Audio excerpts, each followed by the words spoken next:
Hai,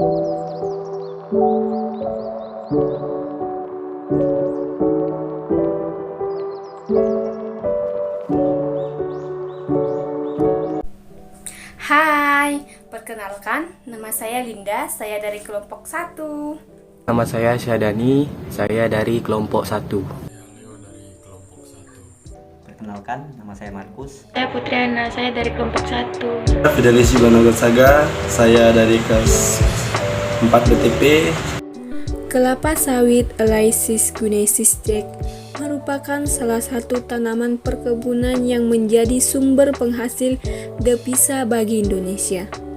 Keberhasilan pengembangan kelapa sawit di Indonesia tidak terlepas dari ketersediaan bahan tanam unggul. Dalam hal ini, benih kelapa sawit pemilihan bahan tanaman yang tidak tepat akan menyebabkan kerugian, baik secara materi maupun waktu. Karena benih kelapa sawit sulit dideteksi secara dini, tetapi baru dapat diketahui setelah tanam menghasilkan kurang lebih 30 bulan setelah tanam.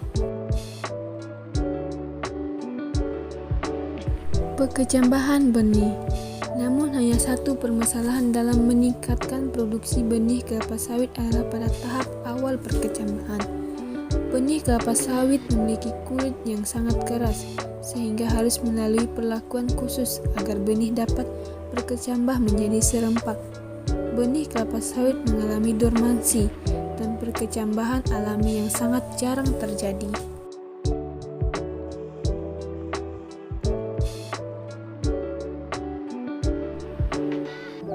Tahap penyemaian benih. Penyemaian merupakan suatu proses penyiapan bibit tanaman baru sebelum dipindahkan atau ditanam pada lahan penanaman. Penyemaian ini sangat penting, terutama pada benih tanaman yang halus dan tidak tahan faktor-faktor luar yang dapat menghambat proses pertumbuhan benih menjadi bibit tanaman.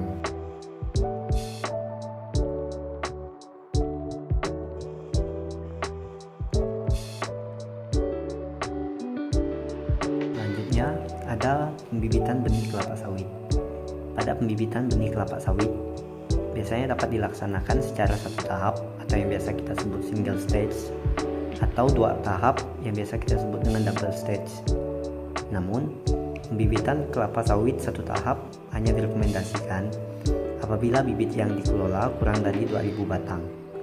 Pembibitan kelapa sawit satu tahap dilakukan dengan cara penanaman kecambah kelapa sawit langsung di polybag berukuran besar. Sedangkan pembibitan kelapa sawit dua tahap dilakukan pembibitan awal yang biasa kita sebut dengan pre-nursery terlebih dahulu selama minimal 3 bulan pada polybag berukuran kecil, dan selanjutnya dipindah ke pembibitan utama atau main nursery. Dengan polybag berukuran lebih besar, pembibitan dua tahap ini sangat direkomendasikan dan lebih menjamin kualitas bibit yang dihasilkan karena melalui beberapa tahapan seleksi di pre-nursery maupun di main nursery.